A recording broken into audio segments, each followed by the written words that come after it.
ਸਤਿ ਸ਼੍ਰੀ ਅਕਾਲ। ਮੈਂ ਹਾਂ ਪ੍ਰਵੀਨ ਸ਼ਰਮਾ ਤੇ ਤੁਸੀਂ ਜੁੜੇ ਹੋਏ ਹੋ ਪੰਜਾਬੀ ਰੇਡੀਓ ਯੂਐਸਏ ਦੇ ਨਾਲ। ਲੈ ਕੇ ਹਾਜ਼ਰ ਹਾਂ ਪ੍ਰੋਗਰਾਮ ਖਬਰ ਤੇ ਨਜ਼ਰ। ਖਬਰ ਤੇ ਨਜ਼ਰ ਪ੍ਰੋਗਰਾਮ ਦੇ ਵਿੱਚ ਆਪਾਂ ਜੁੜਾਂਗੇ ਪੰਜਾਬ ਦੇ ਵਿੱਚ ਦੀਪਕ ਸ਼ਰਮਾ ਚਨਾਰਥਲ ਜੀ ਨਾਲ ਤੇ ਉਹਨਾਂ ਤੋਂ ਜਾਣਾਂਗੇ ਕੁਝ ਅਹਿਮ ਖਬਰਾਂ ਬਾਰੇ, ਕੁਝ ਅਹਿਮ ਜਾਣਕਾਰੀਆਂ। ਪਰ ਉਸ ਤੋਂ ਪਹਿਲਾਂ ਧੰਨਵਾਦ ਕਰਦੇ ਹਾਂ ਸਾਡੇ ਸਪਾਂਸਰਸ ਦਾ, ਜਿਹੜੇ ਜ਼ਰੀਆ ਬਣਦੇ ਨੇ ਇਹਨਾਂ ਪ੍ਰੋਗਰਾਮਾਂ ਨੂੰ ਤੁਹਾਡੇ ਤੱਕ ਪਹੁੰਚਾਉਣ ਦਾ। ਖਾਲਸਾ ਇੰਸ਼ੋਰੈਂਸ ਏਜੰਸੀ ਵਾਲੇ ਪਿਛਲੇ ਕਈ ਦਹਾਕਿਆਂ ਤੋਂ ਇੰਸ਼ੋਰੈਂਸ ਦੇ ਵਿੱਚ ਸ਼ਾਨਦਾਰ ਸੇਵਾਵਾਂ ਦੇਣ ਦੇ ਲਈ ਜਾਣੇ ਜਾਂਦੇ ਨੇ। ਕਿਸੇ ਵੀ ਤਰ੍ਹਾਂ ਦੀ ਇੰਸ਼ੋਰੈਂਸ ਦੇ ਲਈ ਤੁਸੀਂ ਇਹਨਾਂ ਦੇ ਨਾਲ 4082722500 ਤੇ ਗੱਲ ਕਰ ਸਕਦੇ ਹੋ। ਟਿਰਕੀਅਨ ਇਮੀਗ੍ਰੇਸ਼ਨ ਲਾ ਫਰਮ ਵਾਲੇ ਚ ਟਿਰਕੀਅਨ ਇਮੀਗ੍ਰੇਸ਼ਨ ਬਾਬਤ ਤੁਹਾਡਾ ਕੋਈ ਸਵਾਲ ਹੈ, ਕੋਈ ਸਲਾਹ ਕਰਨੀ ਹੈ ਤਾਂ 415 909 0503 ਤੇ ਗੱਲ ਕੀਤੀ ਜਾ ਸਕਦੀ ਹੈ। Gurdeep Singh Birdi Clovis, Satnam Singh Shergill Selma, Ravinder Halwara Fresno, Manjit Singh Deewana, Buta Singh Ranipur Fresno, Charanjit Singh Badwal, Pyara Singh, Rahul Gurpal Gill Sacramento, Gurdeep Singh Gill ਤੇ ਪਰਿਵਾਰ Yuba City, Ravinder Singh, Pritam Singh Gill, Gurmeet Singh, Surinder Kaur Thind Bakersfield, Mandeep Singh, Sarbjit Kaur San Jose ਤੇ ਜ਼ੈਂਡਰ ਗਰੁੱਪ ਵਾਲੇ। ਕਿਸੇ ਵੀ ਤਰ੍ਹਾਂ ਦਾ ਘਰ ਖਰੀਦਣਾ ਜਾਂ ਘਰ ਵੇਚਣਾ ਜਾਂ ਲੈਣਾ ਚਾਹੁੰਦੇ ਤੁਸੀਂ ਹੋਮ ਲੋਨ ਤੇ ਇਹਨਾਂ ਦੇ ਨਾਲ 855 905 2575 ਤੇ ਗੱਲ ਕਰ ਸਕਦੇ ਹੋ। ਜੁੜਦੇ ਹਾਂ ਦੀਪਕ ਸ਼ਰਮਾ ਚਨਾਰਥਲ ਜੀ ਨਾਲ, ਉਸ ਤੋਂ ਬਾਅਦ ਖਬਰਾਂ ਦੀ ਤਫਸੀਲ। ਸ਼ਰਮਾ ਜੀ ਸਤਿ ਸ਼੍ਰੀ ਅਕਾਲ, ਸਵਾਗਤ ਹੈ ਪੰਜਾਬੀ ਰੇਡੀਓ ਯੂਐਸਏ ਤੇ ਜੀ। ਸਤਿ ਸ਼੍ਰੀ ਅਕਾਲ ਜੀ, ਸਾਰੇ ਸਰੋਤਿਆਂ ਨੂੰ ਪਿਆਰ ਭਰੀ ਸਤਿ ਸ਼੍ਰੀ ਅਕਾਲ ਜੀ। ਪਹਿਲੀ ਖਬਰ ਤੋਂ ਸ਼ੁਰੂਆਤ ਕਰੀਏ, ਗੱਲ ਕਰੀਏ ਗਡਕਰੀ ਸਾਹਿਬ ਦੀ। ਬਿਆਨ ਦੇ ਕੇ ਭਾਜਪਾ ਬੇਚੈਨ ਕਰਤੀ ਹੈ, ਕਹਿੰਦੇ ਸਿਆਸਤ ਦਾ ਮੰਤਵ ਸਿਰਫ ਸੱਤਾ ਰਹਿ ਗਿਆ। ਬਿਲਕੁਲ ਨਿਤਿਨ ਗਡਕਰੀ ਹੋਰਾਂ ਦਾ ਇਹ ਵੱਡਾ ਬਿਆਨ ਹੈ ਜੀ। ਖਾਸ ਕਰਕੇ ਉਸ ਸ਼ਖਸੀਅਤ ਦੇ ਹਵਾਲੇ ਨਾਲ ਜੇਕਰ ਦੇਖਣਾ ਹੋਵੇ, ਭਾਜਪਾ 'ਚ ਜਿਹੜੇ ਚੰਦ ਕੁ ਬੰਦੇ ਨੇ ਜਿਹੜੇ ਲੱਗਦੇ ਨੇ ਕਿ ਕੁਝ ਸਮਾਜ ਲਈ ਕਰਨਾ ਚਾਹੁੰਦੇ ਨੇ ਜਾਂ ਆਪਣੀ ਡਿਊਟੀ ਬਖੂਬੀ ਨਿਭਾਉਂਦੇ ਨੇ, ਉਹਨਾਂ 'ਚ ਨਿਤਿਨ ਗਡਕਰੀ ਦਾ ਨਾਮ ਆਉਂਦਾ ਹੈ। ਔਰ ਨਿਤਿਨ ਗਡਕਰੀ ਹੋਰੀ ਇੱਕ ਅਜਿਹੇ ਮੰਤਰੀ ਵਜੋਂ ਵੀ ਜਾਣੇ ਜਾਂਦੇ ਨੇ ਜਿਹੜੇ ਕਹਿੰਦੇ ਕਿ ਆਪਣੇ ਮੰਤਰਾਲੇ ਦਾ ਕੰਮ ਆਪਣੇ ਹਿਸਾਬ ਨਾਲ ਕਰਦੇ ਨੇ, PMO ਦੇ ਹੁਕਮਾਂ ਦੇ ਹਿਸਾਬ ਨਾਲ ਨਹੀਂ ਕਰਦੇ। ਸੋ ਜਿਵੇਂ ਕਿਹਾ ਜਾਂਦਾ ਕਿ ਬਾਕੀ ਮੰਤਰਾਲੇ ਸਾਰੇ PMO ਦੇ ਇਸ਼ਾਰੇ ਤੇ ਚੱਲਦੇ ਨੇ ਜਾਂ ਨਰਿੰਦਰ ਮੋਦੀ ਦੇ ਇਸ਼ਾਰੇ ਤੇ। ਇੱਥੋਂ ਤੱਕ ਵੀ ਚਰਚਾਵਾਂ ਪਿਛਲੀ ਵਾਰ ਤਾਂ ਇਹ ਵੀ ਰਹੀਆਂ ਕਿ ਸੂਟ ਦੇ ਰੰਗ, ਸਾੜੀਆਂ ਦੇ ਰੰਗ ਵੀ PMO ਹਾਊਸ ਤੋਂ ਤੈਅ ਹੁੰਦੇ ਸੀ ਕਿ ਕਿਹੜੇ ਪਾਉਣੇ ਆ ਮੰਤਰੀਆਂ ਨੇ। ਸੋ ਇਸ ਲਈ ਉੱਥੇ ਨਿਤਿਨ ਗਡਕਰੀ ਦਾ ਕੰਮ ਬੋਲਦਾ, ਚਾਹੇ ਉਹ ਸੜਕਾਂ ਦੇ ਮਾਮਲੇ 'ਚ ਹੋਵੇ, ਚਾਹੇ ਉਹਨਾਂ ਦੇ ਕਾਰਜਸ਼ੈਲੀ ਦੇ ਅੰਦਾਜ਼ 'ਚ ਹੋਵੇ। ਸੋ ਉਹ ਨਿਤਿਨ ਗਡਕਰੀ ਨੇ ਜੇਕਰ ਇਹ ਕਿਹਾ ਕਿ ਰਾਜਨੀਤੀ ਤੋਂ ਮਨ ਭਰ ਗਿਆ ਜਾਂ ਉਕਤਾ ਗਿਆ ਜਾਂ ਦਿਲ ਕਰਦਾ ਕਿ ਰਾਜਨੀਤੀ ਛੱਡ ਦੇਣੀ ਚਾਹੀਦੀ ਹੈ, ਕਿਉਂਕਿ ਇਹ ਹੁਣ ਸੇਵਾ ਲਈ, ਦੇਸ਼ ਦੇ ਵਿਕਾਸ ਲਈ ਨਹੀਂ ਰਹਿ ਕੇ ਸਿਰਫ ਤੇ ਸਿਰਫ ਸੱਤਾ ਲਈ ਰਹਿ ਗਈ ਹੈ। ਔਰ ਇਹ ਬਿਆਨ ਪ੍ਰਵੀਨ ਜੀ ਉਸ ਦਿਨ ਆਇਆ ਜਦੋਂ ਇਹਨਾਂ ਦੇ ਬਿਆਨ ਤੋਂ ਇੱਕ ਦਿਨ ਪਹਿਲਾਂ ਰਾਜਨਾਥ ਸਿੰਘ ਦਾ ਬਿਆਨ ਆਉਂਦਾ ਹੈ ਕਿ ਜਿਹੜੇ ਪੰਡਿਤ ਨਹਿਰੂ ਸੀਗੇ, ਉਹਨਾਂ ਦੀ ਨੀਅਤ ਮਾੜੀ ਨਹੀਂ ਸੀ, ਕੋਈ ਨੀਤੀ ਗਲਤੀ ਹੋ ਸਕਦੀ ਹੈ। ਸੋ ਉਹਨਾਂ ਦਾ ਵੀ ਉਹ ਬਿਆਨ, ਮਤਲਬ ਕਿ ਜਿਹੜੇ ਜਿਸ ਪਾਰਟੀ 'ਚ ਰਹਿ ਕੇ ਉਹਨਾਂ ਨੇ ਇਹ ਬਿਆਨ ਬੋਲਿਆ ਉਹਦੇ ਵੀ ਵੱਡੇ ਅਰਥ ਹੁਣ ਕੱਢੇ ਜਾ ਰਹੇ ਨੇ। ਦੂਸਰੇ ਦਿਨ ਨਿਤਿਨ ਗਡਕਰੀ ਦਾ ਇਹ ਕਹਿਣਾ, ਨਿਤਿਨ ਗਡਕਰੀ ਅਸਲ 'ਚ ਨਾਗਪੁਰ ਸੀਗੇ, ਨਾਗਪੁਰ ਦੇ ਵਿੱਚ ਸਮਾਜ ਸੇਵੀ ਨੇ, 75 ਸਾਲ ਦੇ ਗਰੀਸ਼ ਗਾਂਧੀ ਹੋਰੀ। ਸੋ ਗਰੀਸ਼ ਗਾਂਧੀ ਹੋਰਾਂ ਦੇ ਸਮਾਗਮ ਦੇ ਵਿੱਚ, ਉਹਨਾਂ ਦੇ ਸਨਮਾਨ ਸਮਾਗਮ ਦੇ ਵਿੱਚ ਉਹ ਬੋਲ ਰਹੇ ਸੀ ਤੇ ਉਹਨਾਂ ਦੇ ਗਾਂਧੀ ਦੇ ਹਵਾਲੇ ਨਾਲ ਇਹਨਾਂ ਨੇ ਮਹਾਤਮਾ ਗਾਂਧੀ ਦਾ ਉੱਥੇ ਜ਼ਿਕਰ ਕਰ ਦਿੱਤਾ। ਉਹ ਕਹਿੰਦੇ ਜੀ ਕਿ ਮਹਾਤਮਾ ਗਾਂਧੀ ਦੇ ਟਾਈਮ 'ਚ ਘੱਟੋ ਘੱਟ ਦੇਸ਼ ਪੱਖੀ ਰਾਜਨੀਤੀ ਤਾਂ ਹੁੰਦੀ ਸੀ, ਵਿਕਾਸ ਦੀ ਰਾਜਨੀਤੀ ਤਾਂ ਹੁੰਦੀ ਸੀ। ਸੋ ਇੱਥੇ ਕਹਿੰਦੇ ਕਿ ਸਿਰਫ ਤੇ ਸਿਰਫ ਸੱਤਾ ਦੀ। ਸੋ ਜਦੋਂ ਇਹ ਗੱਲ ਬੋਲੀ ਤਦ ਕਿਤੇ ਨਾ ਕਿਤੇ ਕਾਂਗਰਸ ਦਾ ਨਿਸ਼ਾਨੇ ਤੇ ਆਉਂਦੀ ਹੈ ਕਿ ਕਾਂਗਰਸ ਨੇ ਵੀ ਸੱਤਾ ਦੇ ਹਥਿਆਉਣ ਲਈ ਜਿਹੜੇ ਹੱਥਕੰਡੇ ਅਪਣਾਏ ਉਹ ਤਾਂ ਠੀਕ ਹੈ, ਪਰ ਜਿਹੜੀ ਤਾਜ਼ਾ ਪੀੜ੍ਹੀ, ਨਵੀਂ ਪੀੜ੍ਹੀ, ਮੌਜੂਦਾ ਦੌਰ ਦੇ ਲੋਕ ਦੇਖਦੇ ਨੇ, ਕਿਉਂਕਿ ਜਿਵੇਂ ਕਿਹਾ ਜਾਂਦਾ ਕਿ ਛੇਤੀ ਰਾਜਨੀਤਿਕ ਪਿਛਲੀਆਂ ਗਲਤੀਆਂ, ਪਿਛਲੇ ਹਮਲੇ ਲੋਕ ਭੁੱਲ ਜਾਂਦੇ ਨੇ। ਸੋ ਤਾਜ਼ਾ ਦ੍ਰਿਸ਼ ਇਸ ਬਿਆਨ ਤੋਂ ਜਿਹੜਾ ਨਜ਼ਰ ਆਉਂਦਾ ਉਹ BJP ਦਾ ਨਜ਼ਰ ਆਉਂਦਾ ਕਿ BJP ਲਗਾਤਾਰ ਮਤਲਬ ਕਿ ਸੱਤਾ ਸੂਬਿਆਂ 'ਚ ਹਾਸਲ ਕਰਨ ਲਈ, ਉਹਨਾਂ ਸੂਬਿਆਂ 'ਚ ਵੀ ਜਿੱਥੇ ਤੁਸੀਂ ਜਿੱਤੇ ਨਹੀਂ, ਜਿੱਥੇ ਲੋਕਾਂ ਨੇ ਤੁਹਾਨੂੰ ਵੋਟ ਪਾਈ ਨਹੀਂ, ਜਿੱਥੇ ਤੁਹਾਡੇ ਉਮੀਦਵਾਰ ਜਿਤਾਏ ਨਹੀਂ, ਤੁਸੀਂ ਉਹਨਾਂ ਸੂਬਿਆਂ ਦੇ ਵਿੱਚ ਵੀ ਸਰਕਾਰ ਬਣਾਉਣ ਲਈ ਹੱਥਕੰਡੇ ਅਪਣਾ ਰਹੇ ਹੋ। MLA ਤੋੜ ਲੈਣੇ, ਖਰੀਦ ਲੈਣੇ, ਡਰਾ ਲੈਣੇ, ਧਮਕਾ ਲੈਣੇ, ਪਲੋਸ ਲੈਣੇ। ਸੋ ਉਸ ਦੇ ਤਹਿਤ ਤੁਸੀਂ ਲਗਾਤਾਰ ਉਹਨਾਂ ਸੂਬਿਆਂ 'ਚ ਸਰਕਾਰਾਂ ਹਾਸਲ ਕਰਦੇ ਜਾ ਰਹੇ ਹੋ, ਬਣਾਉਂਦੇ ਜਾ ਰਹੇ ਹੋ, ਜਿਹੜੀਆਂ ਲੋਕਾਂ ਨੇ ਨਹੀਂ ਤੁਹਾਨੂੰ ਦਿੱਤੀਆਂ, ਲੋਕ ਫਤਵੇ ਰਾਹੀਂ ਨਹੀਂ ਮਿਲੀਆਂ, ਲੋਕਤੰਤਰ ਰਾਹੀਂ ਨਹੀਂ ਤੁਸੀਂ ਚੁਣੇ ਗਏ। ਉਸ ਤੋਂ ਇਹ ਨਿਸ਼ਾਨਾ ਸਿੱਧਾ BJP ਤੇ ਲੱਗਦਾ। ਔਰ BJP ਦੇ ਮੁੱਖ ਧਿਰ ਦੇ ਵਿੱਚ ਦੋ ਹੀ ਚਿਹਰੇ ਨੇ, ਨਰਿੰਦਰ ਮੋਦੀ ਔਰ ਅਮਿਤ ਸ਼ਾਹ। ਸੋ ਇਹ ਉਹਨਾਂ ਤੇ ਨਿਸ਼ਾਨਾ ਲੱਗਦਾ। ਇਸ ਲਈ ਕੱਲ ਦੇ ਇਸ ਬਿਆਨ ਤੋਂ ਬਾਅਦ BJP ਦੇ ਅੰਦਰ ਇੱਕ ਵੱਡੀ ਹਲਚਲ ਆ, ਔਰ ਇਸ ਹਲਚਲ ਨੂੰ ਕੀ ਸਿਰਫ ਰਾਜਨੀਤੀ ਤੋਂ ਉਕਤਾ ਗਏ ਨੇ ਨਿਤਿਨ ਗਡਕਰੀ, ਕੀ ਉਹ ਰਾਜਨੀਤਿਕ ਦੇ ਸਿਸਟਮ ਤੋਂ, ਲੀਡਰਾਂ ਦੇ ਕੰਮਕਾਰ ਤੋਂ, ਜਾਂ ਫਿਰ ਉਹਨਾਂ ਨੂੰ ਆਪਣੇ ਅੱਗੇ ਵੀ ਇੱਕ ਬੈਰੀਅਰ ਨਜ਼ਰ ਆ ਰਿਹਾ। ਇਹ ਵੀ ਇੱਕ ਚਰਚਾ ਹੈ, ਕਿਉਂਕਿ ਕੁਝ ਧਿਰਾਂ ਅੰਦਰ ਉਹ ਨੇ ਜਿਹੜੀਆਂ ਲੱਗਦੀਆਂ ਸੀ ਕਿ ਨਰਿੰਦਰ ਮੋਦੀ ਨੂੰ ਮੁਕਾਬਲਾ ਦੇ ਸਕਦੀਆਂ ਨੇ ਪਾਰਟੀ ਦੇ ਅੰਦਰ, ਉਹਨਾਂ ਦਾ ਬਦਲ ਬਣ ਸਕਦੀਆਂ ਨੇ ਜਾਂ ਜਿਨ੍ਹਾਂ ਦਾ ਹੱਕ ਬਣਦਾ ਸੀ। ਖਾਸ ਕਰਕੇ ਦੋ ਹਸਤੀਆਂ ਤਾਂ ਇਸ ਦੁਨੀਆ ਤੋਂ ਚਲੀਆਂ ਹੀ ਗਈਆਂ, ਚਾਹੇ ਉਹ ਅਰੁਣ ਜੇਤਲੀ ਦਾ ਜ਼ਿਕਰ ਕਰ ਲਈਏ, ਚਾਹੇ ਉਹ ਸੁਸ਼ਮਾ ਸਵਰਾਜ ਦਾ ਜ਼ਿਕਰ ਕਰ ਲਈਏ। ਸੋ ਉਹ ਵੀ ਪ੍ਰਤੀਦਵੰਦੀ ਮੰਨੇ ਜਾਂਦੇ ਸੀ ਇਸ ਰੇਸ ਦੇ ਵਿੱਚ, ਔਰ ਉਹ ਹੁਣ ਦੁਨੀਆ ਤੋਂ ਚਲੇ ਗਏ। ਤੇ ਉਸ ਤੋਂ ਬਾਅਦ ਜੇਕਰ ਕੁਝ ਚਿਹਰੇ ਨਜ਼ਰ ਆਉਂਦੇ ਨੇ ਤਾਂ ਉਹ ਰਾਜਨਾਥ ਸਿੰਘ ਔਰ ਨਿਤਿਨ ਗਡਕਰੀ ਵਰਗੇ ਨੇ, ਜਿਹੜੇ ਚਰਚਾ ਆਉਂਦੀ ਹੈ ਕਿ ਇਹ ਹੁਣ ਅਗਲਾ ਬਦਲ ਬਣ ਸਕਦੇ ਨੇ, ਇਹ ਅਗਲਾ ਰੂਪ ਹੋ ਸਕਦਾ। RSS ਦੀ ਪਸੰਦ ਨੇ ਨਿਤਿਨ ਗਡਕਰੀ ਤੇ ਇਸ ਹਵਾਲੇ ਨਾਲ ਵੀ ਦੇਖਿਆ ਜਾਂਦਾ। ਪਰ ਉਹ ਸਾਰਿਆਂ ਦੇ ਵਿੱਚ ਕੀ ਪਾਰਟੀ ਦੇ ਅੰਦਰ ਅਜਿਹਾ ਕੁਝ ਚੱਲ ਰਿਹਾ, ਕਿਉਂਕਿ ਜਿਵੇਂ ਕਿਹਾ ਜਾਂਦਾ ਕਿ ਹੁਣ ਕਲਾਸਾਂ ਲੈਣੀਆਂ ਸ਼ੁਰੂ ਕਰ ਲਈਆਂ ਨੇ ਪ੍ਰਧਾਨ ਮੰਤਰੀ ਵਾਲੇ ਕੁਰਸੀ ਸਾਂਭਣ ਦੇ ਲਈ ਜੋਗੀ ਨੇ। ਸੋ ਉਸ ਨੂੰ ਲੈ ਕੇ ਵੀ ਇਹ ਵੀ ਕਿਹਾ ਜਾਂਦਾ ਕਿ ਅੱਜ ਕੱਲ੍ਹ ਨਰਿੰਦਰ ਮੋਦੀ ਔਰ ਅਮਿਤ ਸ਼ਾਹ ਦੇ ਵਿੱਚ ਵੀ ਰਿਸ਼ਤੇ ਉਹਨੇ ਚੰਗੇ ਨਹੀਂ ਗਏ, ਕਿਉਂਕਿ ਅਮਿਤ ਸ਼ਾਹ ਨੂੰ ਲੱਗਦਾ ਕਿ ਮੈਂ ਨੰਬਰ 2 ਰਹਿਣਾ, ਮੈਂ ਨੰਬਰ 1 ਨਹੀਂ ਬਣ ਪਾਉਣਾ। ਉਹਦੇ ਵੱਲ ਜੋਗੀ ਵੱਧ ਰਹੇ ਨੇ। ਕਿ ਉਸੇ ਤਰ੍ਹਾਂ ਦੀ ਨਿਰਾਸ਼ਾ ਤਾਂ ਨਹੀਂ ਕੋਈ ਆ ਗਈ ਨਿਤਿਨ ਗਡਕਰੀ ਦੇ, ਉਹਦੇ ਵਿੱਚੋਂ ਤਾਂ ਨਹੀਂ ਇਹ ਬੋਲੇਗੇ, ਜਾਂ ਉਹ ਸਮੁੱਚੇ ਰਾਜਨੀਤੀ ਦੇ ਅਕਸ ਤੋਂ, ਸਮੁੱਚੇ ਰਾਜਨੀਤਿਕ ਦੇ ਸਿਸਟਮ ਤੋਂ, ਜਿਵੇਂ ਉਹਨਾਂ 'ਚ ਭ੍ਰਸ਼ਟਾਚਾਰ ਆ ਗਿਆ, ਜਿਵੇਂ ਵਿਕਣ ਲਈ ਵੀ MLA ਕਾਲੇ ਨੇ ਤੇ ਸਾਹਮਣੇ ਤਰ੍ਹਾਂ ਖਰੀਦਣ ਲਈ ਵੀ ਕਾਲੀਆਂ ਨੇ ਲੋਕ ਸਭਾ ਦੇ MP MLA। ਹੁਣ ਖਬਰ ਆ ਰਹੀ ਹੈ ਕਿ ਇੱਕ ਗਰੋਹ ਫੜਿਆ ਗਿਆ ਜਿਹੜਾ 10-10 ਮਤਲਬ 100-100 ਕਰੋੜ ਦੇ ਵਿੱਚ ਰਾਜਪਾਲ ਤੇ ਮਤਲਬ ਕਿ ਰਾਜ ਸਭਾ ਦੀਆਂ ਟਿਕਟਾਂ ਵੇਚਦਾ ਸੀਗਾ। ਸੋ ਉਹ ਗਰੋਹ ਹੁਣ ਫੜਿਆ ਗਿਆ ਜਿਹੜਾ ਸੌਦੇ ਕਰਾਉਂਦਾ ਸੀਗਾ ਕਿ ਤੁਹਾਨੂੰ ਸ਼ਿੰਦੇ ਦੀ ਕੈਬਨਿਟ 'ਚ ਮੰਤਰੀ ਬਣਾ ਦਿੰਦੇ ਆ, ਤੁਹਾਨੂੰ ਰਾਜਪਾਲ ਲਵਾ ਦਿੰਦੇ ਆ, ਤੁਹਾਨੂੰ ਆ ਲਓ ਰਾਜ ਸਭਾ ਦੀ ਟਿਕਟ।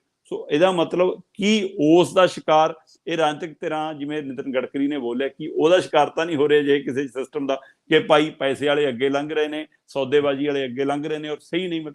ਸੋ ਕੁਛ ਨਾ ਕੁਛ ਹੈ। ਇਸ ਨੂੰ ਤੁਸੀਂ ਪੂਰੇ ਭਾਰਤ ਦੇ ਰਾਜਨੀਤੀ ਦਾ ਅਕਸ ਵਜੋਂ ਵੀ ਦੇਖ ਸਕਦੇ ਹੋ। ਇਸ ਨੂੰ ਤੁਸੀਂ BJP ਦੇ ਵਿੱਚ ਆਈ ਵੱਡੀ ਗਿਰਾਵਟ ਔਰ ਰਾਜਨੀਤਿਕ ਸੱਤਾ ਦੀ ਲਾਲਸਾ ਵਜੋਂ ਵੀ ਵੇਖ ਸਕਦੇ ਹੋ। ਔਰ ਨਿਤਿਨ ਗਡਕਰੀ ਦਾ ਬੋਲ, ਇਹਦਾ ਮਤਲਬ ਗੰਭੀਰਾ ਆਉਂਦੇ ਸਮੇਂ ਪਾਰਟੀ ਦੇ ਅੰਦਰ ਵੀ ਕੁਝ ਹਲਚਲ ਤੁਹਾਨੂੰ ਨਜ਼ਰ ਆ ਸਕਦੀ ਹੈ। ਜੀ।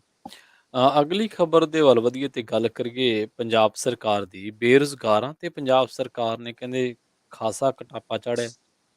ਦੇਖੋ, ਇੱਕ ਪਾਸੇ ਤਾਂ ਅੱਜ ਸਰਕਾਰ ਬੈਠਕ ਕਰਨ ਜਾ ਰਹੀ ਆ 36,000 ਕੱਚੇ ਮੁਲਾਜ਼ਮਾਂ ਨੂੰ ਪੱਕੇ ਕਰਨ ਦੀ ਕਵਾਇਦ ਦੇ ਵਿੱਚ। ਜਿਹੜੀਆਂ ਉਹ ਰਿਪੋਰਟਾਂ ਆਪਾਂ ਪਿਛਲੀ ਵਾਰ ਵੀ ਜ਼ਿਕਰ ਕੀਤਾ ਸੀ ਕਿ ਉਹ ਅੰਕੜੇ ਹੀ ਨਹੀਂ ਅਫਸਰ ਪੂਰੇ ਦੇ ਰਹੇ ਸੀਗੇ। ਸੋ ਅੱਜ ਉਹਦੀ ਫਾਈਨਲ ਮੀਟਿੰਗ ਆ ਤੇ ਅੱਜ ਹਰਪਾਲ ਚੀਮਾ ਹੋਰਾਂ ਨਾਲ ਕੱਲ ਗੱਲ ਹੋ ਰਹੀ ਸੀ। ਪਤਾ ਲੱਗਿਆ ਕਿ ਉੱਥੋਂ ਭਾਈ ਉਹ ਕਹਿੰਦੇ ਕਿ ਪੂਰੇ ਅੰਕੜੇ ਸਾਨੂੰ ਉਮੀਦ ਹੈ ਸਵੇਰੇ ਸਾਰਾ ਕੁਝ ਮਿਲ ਜੂਗਾ। ਸਬ ਕਮੇਟੀ ਜਿਹੜੀ ਹੈਗੀ ਆ ਉਹਦੇ ਨਾਲ ਬੈਠਕ ਆ ਔਰ ਉਹਦੇ ਵਿੱਚੋਂ ਅੱਜ ਉਹ ਤਜਵੀਜ਼ ਇੱਕ ਪਾਸੇ ਤਾਂ ਉਹ ਪੜਾਅ ਚੱਲ ਰਿਹਾ, ਦੂਸਰੇ ਪਾਸੇ ਪੰਜਾਬ ਦੇ ਬੇਰੁਜ਼ਗਾਰ ਅਧਿਆਪਕ ਨੇ, ਜਿਹੜੇ PTI ਅਧਿਆਪਕ ਨੇ 647 ਦੇ ਕਰੀਬ ਇਹ ਅਧਿਆਪਕ ਨੇ। ਤੇ ਉਹ ਅਧਿਆਪਕ ਕੱਲ ਪ੍ਰਦਰਸ਼ਨ ਕਰਨ ਪਹੁੰਚੇ ਸੀਗੇ ਸੰਗਰੂਰ ਮੁੱਖ ਮੰਤਰੀ ਦੇ ਘਰ ਦੇ ਬਾਹਰ, ਤੇ ਉਹਨਾਂ ਦੀ ਮੰਗ ਸੀ ਕਿ ਸਾਡੀ ਮੁਲਾਕਾਤ ਕਰਾ ਦਿਓ। ਉਹਨਾਂ ਦੀ ਉਹ ਮੰਗ ਪੂਰੀ ਕਰਨ ਦੀ ਬਜਾਏ ਲਾਠੀਆਂ, ਫਿਰ ਪਾਣੀ, ਫਿਰ ਕੱਪੜੇ ਫਾੜ, ਫਿਰ ਬੈਰੀਗੇਟ 8 ਮਤਲਬ 8 ਫੁੱਟ ਉੱਚੇ ਬੈਰੀਗੇਟ ਲਾ ਕੇ ਪੰਜਾਬ ਦੇ ਨੌਜਵਾਨਾਂ ਨੂੰ ਆਪਣੇ ਮੁੱਖ ਮੰਤਰੀ ਤੋਂ ਮਿਲਣ ਤੋਂ ਰੋਕਿਆ ਗਿਆ। ਔਰ ਹਾਲਤ ਇਹ ਸੀਗਾ ਕਿ ਉਹ ਜਿੰਨੀ ਵਾਰ ਅੱਗੇ ਵੱਧਦੇ ਸੀ ਉਹਨਾਂ ਦੇ ਪਾਣੀ ਮਾਰਿਆ। ਕਈ 2-3 ਜ਼ਿਆਦਾ ਫੱਟੜ ਵੀ ਹੋਏ ਨੇ ਜਿਹੜੇ ਹਸਪੀਟਲ ਜੇਰੇ ਇਲਾਜ ਨੇ, ਔਰ 3 ਨੇ ਇਹਨਾਂ ਚੋਂ ਫਿਰ ਉੱਥੇ ਇੱਕ ਵਾਰ ਸੁਸਾਈਡ ਕਰਨ ਦੀ ਵੀ ਕੋਸ਼ਿਸ਼ ਕੀਤੀ, ਉਸ ਨੂੰ ਵੀ ਪੁਲਿਸ ਨੇ ਰੋਕਿਆ। ਪੁਲਿਸ ਦੇ ਵੀ ਕੁਝ ਮੁਲਾਜ਼ਮ ਜ਼ਖਮੀ ਹੋਏ ਦੱਸੇ ਜਾਂਦੇ ਨੇ। ਪਰ ਇਹਦੇ ਵਿੱਚ ਇੱਕ ਕਹਾਣੀ ਜਿਹੜੀ ਸਮਝਣ ਵਾਲੀ ਆ ਉਹ ਇਹ ਆ ਕਿ ਇਹ ਮੁਲਾਜ਼ਮ ਪਿਛਲੇ ਲੰਮੇ ਸਮੇਂ ਤੋਂ ਇਸ ਗੱਲ ਦੀ ਮੰਗ ਕਰਦੇ ਆ ਰਹੇ ਨੇ ਕਿ ਸਾਨੂੰ ਰੁਜ਼ਗਾਰ ਮਿਲਣਾ ਚਾਹੀਦਾ। ਔਰ ਇੱਕ ਵਾਰ ਨਿਯੁਕਤੀ ਇਹਨਾਂ ਦੀ ਨਿਕਲ ਵੀ ਗਈ ਸੀ ਔਰ ਨਿਯੁਕਤੀ ਪੱਤਰ ਮਿਲਣ ਤੋਂ ਪਹਿਲਾਂ ਹੀ ਮਾਮਲਾ ਵਿਵਾਦਤ ਹੋ ਗਿਆ, ਕੋਰਟ ਚਲਾ ਗਿਆ ਔਰ ਕੋਰਟ ਨੇ ਮਨਜ਼ੂਰੀ ਦੇ ਦਿੱਤੀ ਕਿ ਹਾਂ ਇਹਨਾਂ ਦੀ ਭਰਤੀ ਰੈਗੂਲਰ ਕੀਤੀ ਜਾਵੇ। ਉਸ ਮਨਜ਼ੂਰੀ ਦੇ ਬਾਵਜੂਦ ਵੀ ਇਹਨਾਂ ਨੂੰ ਭਰਤੀ ਨਹੀਂ ਕੀਤਾ ਗਿਆ ਇਹਨਾਂ ਨੂੰ ਉਹਦੇ ਇਸ ਲਈ। ਤੇ ਪਿਛਲੀ ਵਾਰ ਇਹਨਾਂ ਮੁਲਾਜ਼ਮਾਂ ਦੇ ਵਿੱਚ ਇੱਕ ਸ਼ਿਮੀ ਸ਼ਰਮਾ ਲੜਕੀ ਆ, ਉਹ ਕੁੜੀ ਟੈਂਕੀ ਤੇ ਚੜੀ ਹੋਈ ਸੀ। ਸੋ ਉਸ ਕੁੜੀ ਨੂੰ ਟੈਂਕੀ ਤੋਂ ਭਗਵੰਤ ਮਾਨ ਔਰ ਅਰਵਿੰਦ ਕੇਜਰੀਵਾਲ ਲਾ ਕੇ ਲਿਆਏ ਸੀ ਔਰ ਅਰਵਿੰਦ ਕੇਜਰੀਵਾਲ ਨੇ ਉੱਥੇ ਕਿਹਾ ਕਿ ਤੂੰ ਮੇਰੀ ਛੋਟੀ ਭੈਣ ਹੈ, ਕਿ ਤੂੰ ਫਿਕਰ ਨਾ ਕਰ, ਜਿੱਦਣ ਸਾਡੀ ਸਰਕਾਰ ਆਈ ਸਭ ਤੋਂ ਪਹਿਲਾਂ ਮੈਂ ਆਪਣੀ ਭੈਣ ਨੂੰ ਔਰ ਤੇਰੇ ਨਾਲ ਦੇ ਸਾਥੀਆਂ ਨੂੰ ਰੁਜ਼ਗਾਰ ਦੇਵਾਂਗੇ। ਤੇ ਹੁਣ 4 ਮਹੀਨੇ ਤੋਂ ਉੱਪਰ ਹੋ ਗਏ, ਉਹਨਾਂ ਨੂੰ ਡਾਂਗਾ ਮਿਲਦੀਆਂ, ਪਾਣੀ ਮਿਲਦਾ, ਕਿਹੜਾ ਵਤੀਰਾ ਬਦਲਿਆ? ਕੀ ਇਹ ਉਹੀ ਪੁਲਿਸ ਹੈ ਜਿਹੜੀ ਕੈਪਟਨ ਦੇ ਰਾਜ 'ਚ ਵੀ ਇਹੀ ਕੁਛ ਕਰਦੀ ਸੀ, ਜਿਹੜੀ ਬਾਦਲਾਂ ਦੇ ਰਾਜ 'ਚ ਵੀ ਇਹੀ ਕੁਛ ਕਰਦੀ ਸੀ? ਫਿਰ ਕੀ ਬਦਲਿਆ? ਤੇ ਕੱਲ ਇਹ ਨੌਜਵਾਨ ਆਪਣੇ ਹੱਕਾਂ ਲਈ ਸੰਗਰੂਰ 'ਚ ਪ੍ਰਦਰਸ਼ਨ ਕਰ ਰਹੇ ਸੀ ਔਰ ਮੁੱਖ ਮੰਤਰੀ ਸਾਹਿਬ ਹਿਮਾਚਲ ਦੀ ਵਾਦੀਆਂ 'ਚ ਆਮ ਆਦਮੀ ਪਾਰਟੀ ਦਾ ਝਾੜੂ ਦਾ ਪ੍ਰਚਾਰ ਕਰ ਰਹੇ ਸੀ। ਸੋ ਜਿਹੜਾ ਆਹ ਚੱਲਣ ਹੈ ਉਸ ਨੇ ਕਿਤੇ ਨਾ ਕਿਤੇ, ਅਜੇ ਤਾਂ ਪੰਜਾਬ ਬਾਕੀ ਗਰੰਟੀਆਂ ਵੱਲ ਬਾਅਦ ਚੋਂ ਜਾਊਗਾ, ਅਜੇ ਤਾਂ ਪੰਜਾਬ ਬਿਜਲੀ ਵਾਲੀ ਗਰੰਟੀ 'ਚ ਉਲਝ ਕੇ ਰਹਿ ਗਿਆ। ਪੰਜਾਬ ਦੇ ਵਾਸੀਆਂ ਨੂੰ ਸਮਝ ਹੀ ਨਹੀਂ ਆ ਰਿਹਾ ਕਿ ਬਿਜਲੀ ਵਾਲੀ ਯੋਜਨਾ ਹੈ ਕੀ ਆ। ਹੁਣ ਲੋਕ ਕਹਿੰਦੇ ਚੱਲ ਭਾਈ ਬਿੱਲ ਉਡੀਕ ਲੈਂਦੇ ਆ। ਮਤਲਬ ਨੋਟੀਫਿਕੇਸ਼ਨ ਜਾਰੀ ਹੋਣ ਤੋਂ ਬਾਅਦ ਵੀ ਪੰਜਾਬ ਦੇ ਵਿੱਚ ਇੱਕ ਅਜਿਹਾ ਭੰਬਲ ਭੂਸਾ ਬਿਜਲੀ ਨੂੰ ਲੈ ਕੇ ਹੀ ਬਣ ਗਿਆ ਕਿ ਭਾਈ ਉਹ ਕਿਹਨੂੰ ਮਿਲਣੀ ਕਿਹਨੂੰ ਨਹੀਂ ਮਿਲਣੀ, ਐਫੀਡੈਵਿਟ ਦੇਣਾ ਪੈਣਾ, ਘੋਸ਼ਣਾ ਪੱਤਰ ਦੇਣਾ ਪੈਣਾ। ਅੱਛਾ ਮੇਰੇ ਘਰੇ ਪੈਨਸ਼ਨ ਆਉਂਦੀ ਹੈ, ਮੈਨੂੰ ਤਾਂ ਨਹੀਂ ਮਿਲਣੀ। ਹਾਂ, ਇਹਦੇ ਵਿੱਚ ਇੱਕ ਗੱਲ ਬਿਲਕੁਲ ਸਾਫ਼ ਹੈ ਕਿ 600 ਯੂਨਿਟ ਤੱਕ ਸਾਰਿਆਂ ਨੂੰ ਮਾਫ ਹੈ, ਜੀ ਪਰ 601 ਹੁੰਦਿਆਂ ਹੀ ਸਾਰੇ ਦਾ ਬਿੱਲ ਕਿਹਨੂੰ ਕਿਹਨੂੰ ਆਉਣਾ ਇਹਨੂੰ ਲੋਕਾਂ ਨੂੰ ਸਮਝ ਨਹੀਂ ਆਉਂਦੀ। ਸੋ ਖਤਰਾ ਖੜਾ ਕਿ ਭਾਈ 601 ਤਾਂ ਸਾਡਾ ਹੋ ਹੀ ਜਾਣਾ, ਕਿਉਂਕਿ ਅੱਜ ਕੱਲ ਹਰੇਕ ਦੇ ਘਰ ਚ ਕੂਲਰ ਹੈਗਾ, ਪੱਖਾ ਹੈਗਾ, ਏਸੀ ਜ਼ਿਆਦਾਤਰ ਫਰਿੱਜਾਂ ਘਰਾਂ ਚ ਪ੍ਰੈਸਾਂ। ਏਸੀ ਜ਼ਿਆਦਾਤਰ ਆ ਗਏ, ਇੱਥੋਂ ਤੱਕ ਕਿ ਕੱਪੜੇ ਧੋਣ ਵਾਲੀਆਂ ਮਸ਼ੀਨਾਂ ਹੈਗੀਆਂ, ਉਹ ਚੀਜ਼ਾਂ ਜੀਆਂ ਗਰਮ ਕਰਨ ਵਾਲਾ ਉਹ ਕੀ ਹੁੰਦੇ ਨੇ ਉਹ ਹੈਗੇ ਨੇ ਘਰਾਂ ਦੇ ਵਿੱਚ, ਰਸੋਈਆਂ ਦੇ ਵਿੱਚ। ਫਿਰ ਅੱਜ ਕੱਲ ਸਵੇਰੇ ਮਧਾਣੀ ਵੀ ਹੁਣ ਤਾਂ ਮਸ਼ੀਨ ਵਾਲੇ ਚੱਲਦੀ ਹੈ, ਟੋਲੂ ਪੰਪ ਲੱਗਿਆ ਘਰਾਂ ਚ, ਮੋਟਰ ਰਾਹੀਂ ਉਹ ਟੈਂਕੀ ਭਰਦੀ ਤਾਂ ਟੂਟੀਆਂ ਚ ਉੱਪਰੋਂ ਪਾਣੀ ਫਿਰ ਥੱਲੇ ਨੂੰ ਆਉਂਦਾ।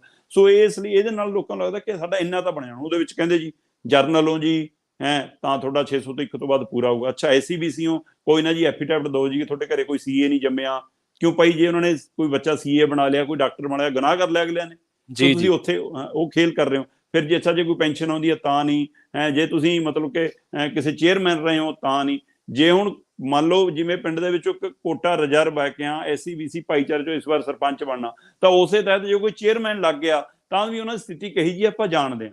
ਸੋ ਇਸ ਲਈ ਉੱਥੇ ਇਹ ਧੋਖਾ, ਉਧਰ ਮੈਨੂੰ ਲੱਗ ਰਿਹਾ ਇਹ ਧੋਖਾ, ਕੋਈ ਕਹਿੰਦਾ SCBC ਭਾਈਚਾਰੇ ਨਾਲ, ਕੋਈ ਕਹਿੰਦਾ ਜਰਨਲ ਵਰਗ ਨਾਲ। ਮੈਨੂੰ ਲੱਗਦਾ ਧੋਖਾ ਪੰਜਾਬ ਨਾਲ ਹੋ ਰਿਹਾ, ਕਿ ਪੰਜਾਬ ਨਾਲ ਉਸੇ ਤਰ੍ਹਾਂ ਆ ਪੰਜਾਬ ਦੀ ਜਵਾਨੀ ਨਾਲ ਵੀ ਧੋਖਾ ਹੋ ਰਿਹਾ। ਪੰਜਾਬ ਦੇ ਨੌਜਵਾਨ ਕਿਤੇ ਮਾਸਟਰ ਧਰਨੇ ਤੇ ਨੇ, ਕਿਤੇ ਨਰਸਾਂ ਧਰਨੇ ਤੇ ਨੇ, ਕਿਤੇ ਡਾਕਟਰ ਧਰਨੇ ਤੇ ਨੇ। ਇੱਕ ਅੱਜ ਦੀ ਵਾਰੀ, ਦੂਏ ਦਿਨ ਦੂਏ ਦੀ ਵਾਰੀ। ਔਰ ਸਰਕਾਰ ਇਹਨਾਂ ਸਾਰਿਆਂ ਨਾਲ ਗੱਲ ਕਰਕੇ ਗਈ ਸੀ, ਸਰਕਾਰ ਇਹਨਾਂ ਸਾਰਿਆਂ ਦੇ ਧਰਨਿਆਂ ਚ ਆਈ ਸੀ। ਭਗਵੰਤ ਮਾਨ, ਕੇਜਰੀਵਾਲ, ਇਹਨਾਂ ਦੇ ਸਾਰੇ ਮੌਜੂਦਾ MLA ਇਹਨਾਂ ਧਰਨਿਆਂ ਚ ਬੈਠਦੇ ਰਹੇ, ਸੰਬੋਧਨ ਕਰਦੇ ਰਹੇ, ਫੋਟੋਆਂ ਖਿਚਾਉਂਦੇ ਰਹੇ, ਪਿੱਠ ਥਾਪੜਦੇ ਰਹੇ। ਔਰ ਇਹਨਾਂ ਨੇ ਵੀ ਵੋਟਾਂ ਪਾਈਆਂ ਨੇ ਜੀ। ਔਰ ਜੇ 92 ਜਿੱਤੇ ਨੇ ਤਾਂ ਕਿਸੇ ਨੇ ਤਾਂ ਵੋਟਾਂ ਪਾਈਆਂ ਨੇ ਨਾ, ਤਾਂ ਹੀ ਜਿੱਤੇ। ਸੋ ਅੱਜ ਤੁਸੀਂ ਉਹਨਾਂ ਦੀ ਉਹ ਗੱਲ ਨਹੀਂ, ਮੂੰਹ ਬੋਲੀ ਭੈਣ ਕਹਿ ਕੇ, ਛੋਟੀ ਭੈਣ ਕਹਿ ਕੇ ਮੁੱਕਰਨਾ ਔਰ ਡਾਂਗ ਭਰਾਉਣਾ, ਗੱਲਬਾਤ ਦੇ ਰਾਹ ਤੇ ਕਿਉਂ ਨਹੀਂ? ਕੀ ਇਹਨਾਂ ਨਾਲ ਅਧਿਕਾਰੀ ਗੱਲ ਨਹੀਂ ਕਰ ਸਕਦੇ? ਕੀ ਸਿੱਖਿਆ ਮੰਤਰੀ ਗੱਲ ਨਹੀਂ ਕਰ ਸਕਦੇ? ਕੀ ਮੁੱਖ ਮੰਤਰੀ ਸਮਾਂ ਨਹੀਂ ਦੇ ਸਕਦੇ? ਇਹਨਾਂ ਨੂੰ ਸਥਿਤੀ ਤੋਂ ਜਾਣੂ ਕਰਾਉਣ, ਇਹਨਾਂ ਨਾਲ ਕੋਈ ਵਾਅਦਾ ਕਰਨ, ਕੋਈ ਕਾਗਜ਼ੀ ਕਾਰਵਾਈ ਸ਼ੁਰੂ ਕਰਨ। ਉਲਟਾ ਤੁਸੀਂ ਡਾਂਗਾ ਤੋਂ, ਇਹਦੇ ਨਾਲ ਸਰਕਾਰ ਦੀ ਦਿੱਖ ਵੀ ਖਰਾਬ ਹੋ ਰਹੀ ਹੈ ਔਰ ਇਹਦੇ ਨਾਲ ਲੋਕਾਂ ਦੇ ਮਨਾਂ 'ਚ ਭਾਵ ਵੀ ਜਾ ਰਿਹਾ ਕਿ ਸਰਕਾਰ ਕਹਿੰਦੀ ਕੁਛ ਆ ਤੇ ਕਰਦੀ ਕੁਛ ਆ। ਜੀ, ਗੱਲ ਕਰ ਲਈ ਸ਼ਹੀਦ ਆਜ਼ਮ ਸਰਦਾਰ ਭਗਤ ਸਿੰਘ ਦੇ ਬਾਰੇ। ਸ਼ਰਮਾ ਜੀ, ਭਗਤ ਸਿੰਘ ਦੇ ਉੱਤੇ ਸਰਦਾਰ ਸਿਮਰਨਜੀਤ ਸਿੰਘ ਮਾਨ ਨੇ, ਜਿਹੜੇ ਲੋਕ ਸਭਾ ਤੋਂ ਮੈਂਬਰ ਨੇ, ਲੋਕ ਸਭਾ ਦੇ ਸੰਗਰੂਰ ਤੋਂ, ਉਹਨਾਂ ਨੇ ਬਿਆਨ ਦਿੱਤਾ, ਵਿਵਾਦ ਹੋ ਗਿਆ। ਹੁਣ ਗੱਲ ਉੱਥੇ ਨਹੀਂ ਖੜੀ, ਗੱਲ ਹੁਣ ਅਜਾਇਬ ਘਰ ਦੇ ਵਿੱਚੋਂ ਤਸਵੀਰ ਹਟਾਉਣ ਤੱਕ ਵੀ ਚਲੀ ਗਈ ਹੈ ਤੇ ਇਹਦੇ ਲਈ ਬਕਾਇਦਾ ਹੁਣ ਮੰਗ ਪੱਤਰ ਦਿੱਤਾ। ਜੀ, ਬੜਾ ਮਤਲਬ ਗੰਭੀਰ ਮੁੱਦਾ ਬਣਾ ਲਿਆ ਗਿਆ ਇਸ ਗੱਲ ਨੂੰ। ਜੀ, ਸਿਮਰਨਜੀਤ ਸਿੰਘ ਮਾਨ ਜਦੋਂ ਸੰਗਰੂਰ ਤੋਂ ਜਿੱਤੇ, ਤਦ ਉਹ ਨਾ ਤਾਂ ਇਹ ਮੁੱਦਾ ਲੈ ਕੇ ਜਿੱਤੇ ਕਿ ਮੈਂ ਭਗਤ ਸਿੰਘ ਨੂੰ ਸ਼ਹੀਦੀ ਤੋਂ ਉਤਾਰ ਦੇਣਾ, ਜੀ, ਨਾ ਇਹ ਮੰਗ ਉਹਨਾਂ ਦੀ ਚੋਣ ਮਤਲਬ ਕਿ ਉਹਦੇ ਵਿੱਚ ਸ਼ਾਮਲ ਸੀ, ਨਾ ਹੀ ਲੋਕਾਂ ਦੀ ਇਹ ਮੰਗ ਸੀ, ਨਾ ਹੀ ਇਹ ਪੰਜਾਬ ਨੇ ਉਹਨਾਂ ਮੂਹਰੇ ਮੁੱਦਾ ਰੱਖਿਆ ਸੀ, ਨਾ ਕਿਸੇ ਨੇ ਮੰਗ ਪੱਤਰ ਦਿੱਤਾ ਸੀ, ਨਾ ਹੀ ਇਹ ਚੋਣਾਂ ਦੇ ਵਿੱਚ ਕਿਸੇ ਧਿਰ ਨੇ, ਕਿਹੜੀ ਧਿਰ ਹੈ ਸੰਗਰੂਰ ਹਲਕੇ ਦੀ ਜਿਨ੍ਹਾਂ ਨੇ ਸਿਮਰਨਜੀਤ ਮਾਨ ਨੂੰ ਵੋਟ ਨਹੀਂ ਪਾਈ? ਸਾਰੀਆਂ ਧਿਰਾਂ ਦੀਆਂ ਵੋਟਾਂ ਪਈਆਂ ਤਾਂ ਜਿੱਤੇ। ਬਾਕੀ ਸਾਰੀਆਂ ਧਿਰਾਂ ਦੀਆਂ ਜ਼ਮਾਨਤਾਂ ਜੇ ਜ਼ਬਤ ਹੋਈਆਂ ਆਮ ਆਦਮੀ ਪਾਰਟੀ ਨੂੰ ਛੱਡ ਕੇ, ਤਾਂ ਇਹਦਾ ਮਤਲਬ ਹਰ ਵਰਗ, ਹਰ ਮਹੱਲੇ, ਹਰ ਘਰਾਂ ਦੇ ਵਿੱਚੋਂ ਵੋਟ ਡਿੱਗੀ ਹੈ ਸਿਮਰਨਜੀਤ ਮਾਨ ਨੂੰ। ਔਰ ਉਸ ਮੌਕੇ ਸਿਰਫ ਇਹੀ ਸੀਗਾ ਕਿ ਰਵਾਇਤੀ ਪਾਰਟੀਆਂ ਦੇ ਨਾਲ ਨਵੀਂ ਆਈ ਸੱਤਾ ਦੀ ਧਿਰ ਨੂੰ ਵੀ ਅਸੀਂ ਹਰਾਉਣਾ।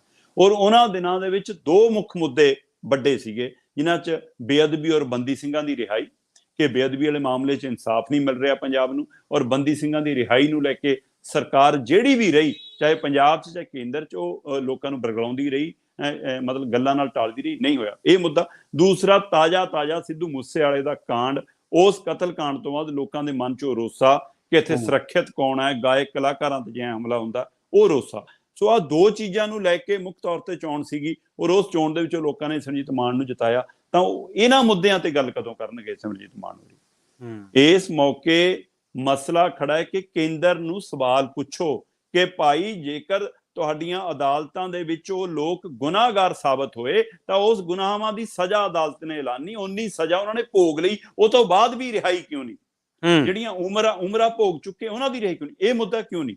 ਬੇਅਦਬੀ ਦੇ ਮਾਮਲੇ ਦੇ ਉੱਤੇ ਕੇਂਦਰ ਨੂੰ ਕਿਉਂ ਨਹੀਂ ਕਹਿੰਦੇ ਕਿ ਕੇਂਦਰ ਸਰਕਾਰ ਇਸ ਮਸਲੇ ਤੇ ਪਹਿਲ ਕਦਮੀ ਕਰੇ? ਪੰਜਾਬ ਦੇ ਵਿੱਚ 4 ਮੁੱਖ ਮੰਤਰੀ ਬਦਲੇ, ਹਜੇ ਤੱਕ ਬੇਅਦਬੀ ਕਾਂਡ ਦੇ ਦੋਸ਼ੀਆਂ ਨੂੰ ਸਜ਼ਾਵਾਂ ਨਹੀਂ ਮਿਲੀਆਂ। ਬਾਦਲ ਤੋਂ ਕੈਪਟਨ ਤੋਂ ਚੰਨੀ ਤੋਂ ਭਗਵੰਤ ਮਾਨ, 4 ਮੁੱਖ ਮੰਤਰੀ, 3 ਸਰਕਾਰਾਂ ਬਦਲ ਕੇ ਵੀ ਪੰਜਾਬ ਨੂੰ ਬੇਅਦਬੀ ਵਾਲੇ ਮਾਮਲੇ 'ਚ ਇਨਸਾਫ ਨਹੀਂ ਮਿਲਿਆ। ਉਹ ਅਜੇ ਵੀ ਮੋਰਚਿਆਂ ਤੇ ਨੇ ਔਰ ਅਜੇ ਵੀ ਤਰੀਕਾਂ ਦੇ ਰਹੇ ਨੇ। ਇਸ ਮਸਲੇ ਤੇ ਸਿਮਰਨਜੀਤ ਮਾਨ ਜੇਕਰ ਮੁੱਦਾ ਖੜਾ ਕਰਦੇ ਤਾਂ ਲੋਕਾਂ ਨੂੰ ਲੱਗਦਾ ਕਿ ਸਾਡੀ ਆਵਾਜ਼ ਬਣ ਰਹੇ ਨੇ। ਫਿਰ ਪਾਣੀ ਵਾਲਾ ਮਸਲਾ, ਚੰਡੀਗੜ੍ਹ ਦਾ ਮਸਲਾ, ਜਲਿਆਂਵਾਲੇ ਬਾਗ ਵਾਲਾ ਮਸਲਾ, BSF ਵਾਲਾ ਮਸਲਾ, BBMB ਵਾਲਾ ਮਸਲਾ, ਪੰਜਾਬ ਦੀ ਬੇਰੁਜ਼ਗਾਰੀ ਦਾ ਮਸਲਾ, ਕਿਸਾਨਾਂ ਦੀ MSP ਵਾਲਾ ਮਸਲਾ, ਕਿੰਨੇ ਮਸਲੇ ਨੇ। ਸੋ ਜਿਹੜੇ ਮਸਲਿਆਂ ਤੇ ਕੇਂਦਰ ਮੂਹਰੇ ਆਵਾਜ਼, ਸੋ ਇਹ ਮੁੱਦਿਆਂ ਨੂੰ ਛੱਡ ਕੇ ਜਿਹੜਾ ਮੁੱਦਾ ਛੇੜ ਬੈਠੇ, ਮੈਨੂੰ ਲੱਗਦਾ ਇਹ ਪੰਜਾਬ ਆਪਸ 'ਚ ਆਪਣੀ ਪੱਗ ਆਪ ਇੱਕ ਦੂਜੇ ਤੋਂ ਲਹਾਈ ਜਾਂਦਾ, ਤੇ ਅਸੀਂ ਉਮੀਦ ਕਰਦੇ ਹਾਂ ਕਿ ਦੂਜੇ ਸਾਡੀ ਪੱਗ ਦਾ ਸਨਮਾਨ ਕਰਨ। ਸੋ ਇਸ ਨੇ ਫਿਕਰਮੰਦੀ ਪਾਈ ਆ। ਹੁਣ ਕੱਲ ਉਹਨਾਂ ਦੇ ਮੁੰਡੇ ਨੂੰ ਭੇਜ ਕੇ ਉਹਨਾਂ ਨੇ ਨਾਲ ਮੰਗ ਪੱਤਰ ਦਿੱਤਾ ਕਿ ਅਜਾਇਬ ਘਰ 'ਚੋਂ ਫੋਟੋ ਲਾ ਦਿਓ ਜੀ, ਉਹਨਾਂ ਨੇ ਮੰਗ ਪੱਤਰ ਲੈ ਲਿਆ, ਤੇ ਹੁਣ ਉਧਰ ਜਿਹੜੀ ਉਹ ਫੋਟੋ ਲੱਗੀ ਹੈ ਅਜਾਇਬ ਘਰ 'ਚ, ਬਕਾਇਦਾ ਉਹਦੇ ਥੱਲੇ ਲਿਖਿਆ ਕਿ ਸ਼ਹਾਦਤ ਤੋਂ ਪਹਿਲਾਂ ਭਗਤ ਸਿੰਘ ਨੇ ਸਿੱਖੀ ਪ੍ਰਵਾਨ ਕਰ ਲਈ ਸੀ ਜੀ, ਸੋ ਸਿੱਖੀ ਦੇ ਘਰ 'ਚ ਵਾਪਸ ਆ ਗਿਆ ਸੀਗਾ। ਸੋ ਇਸ ਨੂੰ ਲੈ ਕੇ ਮਤਲਬ ਕਿ ਹੁਣ ਅਸੀਂ ਕਿਹੜਾ ਆਪਣਾ ਹੀਰੋ ਰੱਖਣਾ, ਇਹ ਪੰਜਾਬ ਨੂੰ ਸੋਚਣਾ ਪੈਣਾ ਕਿ ਅਸੀਂ ਸਾਰਿਆਂ ਨੂੰ ਜੇਕਰ ਐ ਕੱਲ ਨੂੰ, ਮੈਨੂੰ ਲੱਗਦਾ ਕੋਈ ਸ਼ਹਾਦਤ ਦੇਣ ਤੋਂ ਪਹਿਲਾਂ ਸੋਚਿਆ ਕਰੂਗਾ ਕਿ ਕੱਲ ਨੂੰ ਮੈਂ ਸ਼ਹੀਦ ਹੋ ਕੇ ਵੀ ਕਿਤੇ ਗਦਾਰ ਤਾਂ ਨਹੀਂ ਬਣ ਜਾਊਗਾ।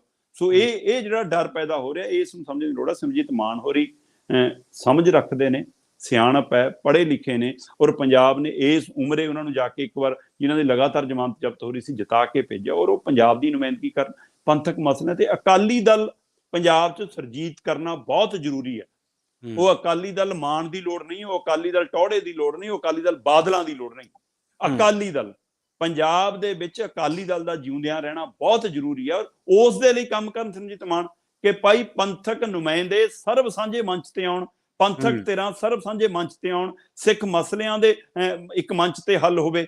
ਸੋ ਉਹਦੇ ਲਈ ਕੰਮ ਕਰਨ ਤਾਂ ਲੋਕ ਨਾਲ ਸਾਥ ਦੇਣਗੇ। ਜਿਹੜਾ ਮਸਲਿਆਂ 'ਚ ਸਿਮਰਜੀਤ ਮਾਨ ਉਲਝ ਰਹੇ ਨੇ, ਇਹਦੇ ਨਾਲ ਉਹ ਆਪਣਾ ਅਕਸ ਨੂੰ ਵੀ ਨਾਲ ਢਾਲ ਲਵਾ ਰਹੇ ਨੇ, ਔਰ ਪੰਜਾਬ ਦੇ ਜਿਹੜੇ ਆਈਕਨ ਰਹੇ ਨੇ ਉਹਨਾਂ ਨੂੰ ਵੀ ਆਪਸ ਵਿੱਚ ਮਤਲਬ ਲੜੀ ਜਾਓ। ਕਾਮਰੇਡ ਕਹਿੰਦੇ ਸਾਡਾ ਏ ਹੈ, ਹੁਣ ਇਹ ਕਹਿੰਦੇ ਸਾਡਾ ਨਹੀਂ ਹੈਗਾ ਹੈ, ਉਹ ਕਹਿੰਦੇ ਨਹੀਂ ਪੰਜਾਬ ਦਾ ਸਾਂਝਾ ਏ, ਤੇ ਦੇਸ਼ ਦੇਖ ਰਿਹਾ ਹੈ ਕਿ ਜਿਹਨੂੰ ਅਸੀਂ ਸ਼ਹੀਦੇ ਆਜ਼ਮ ਮੰਨਦੇ ਹਾਂ ਤੇ ਉਹਦੇ ਪਿੱਛੇ ਪੰਜਾਬ ਇਹ ਆਪਸ 'ਚ ਲੜੀ ਜਾਂਦਾ, ਪੰਜਾਬ ਦੀਆਂ ਧਿਰਾਂ ਲੜੀ ਜਾਂਦੀਆਂ। ਸੋ ਇਸ ਲਈ ਇਸ ਮਸਲੇ ਤੇ ਸਿਮਰਜੀਤ ਮਾਨ ਹੋਰਾਂ ਨੂੰ ਮੈਨੂੰ ਲੱਗਦਾ ਬੜਾਪਣ ਦਿਖਾਉਣ ਦੀ ਲੋੜ ਹੈ। ਇਹ ਮੁੱਦਾ ਨਹੀਂ ਸੀ ਜਿਹਨੂੰ ਖੜਾ ਕੀਤਾ, ਜਿਹੜੇ ਮੁੱਦੇ ਹੈਗੇ ਨੇ ਉਹਨਾਂ ਵੱਲ ਗੌਰ ਕਰਨ ਦੀ ਲੋੜ ਹੈ। ਜੀ ਭਾਜੀ ਜੀ, ਗੱਲ ਕਰੀਏ ਕਿਸਾਨ ਆਗੂਆਂ ਦੀ, ਸ਼ਰਮਾ ਜੀ ਤੁਸੀਂ ਤਾਂ ਇਹਨਾਂ ਚੀਜ਼ਾਂ ਨੂੰ ਬਹੁਤ ਨੇੜਿਓਂ ਦੇਖਿਆ। ਕਿਸਾਨ ਆਗੂਆਂ ਦੇ ਵਿੱਚ ਖਿੱਚੋਤਾਣ ਤਾਂ ਪਹਿਲਾਂ ਤੋਂ ਹੀ ਚੱਲਦੀ ਸੀ, ਪਰ ਲੋਕਾਂ ਨੇ ਇਗਨੋਰ ਕਰੀ ਰੱਖਿਆ ਵੀ ਚੱਲ ਕੋਈ ਨਾ, ਲੜਾਈ ਵੱਡੀ ਹੈ। ਹੁਣ ਡੱਲੇਵਾਲ ਨੇ ਪ੍ਰੈਸ ਕਾਨਫਰੰਸ ਕੀਤੀ, ਡੱਲੇਵਾਲ ਸਾਹਿਬ ਨੇ, ਤੇ ਪ੍ਰੈਸ ਕਾਨਫਰੰਸ ਕਰਕੇ ਹੋਰ ਤੇ ਨਹੀਂ ਕਿਸੇ ਤੇ, ਕਿਸਾਨ ਆਗੂਆਂ ਤੇ ਨਿਸ਼ਾਨੇ ਸਾਧੇ।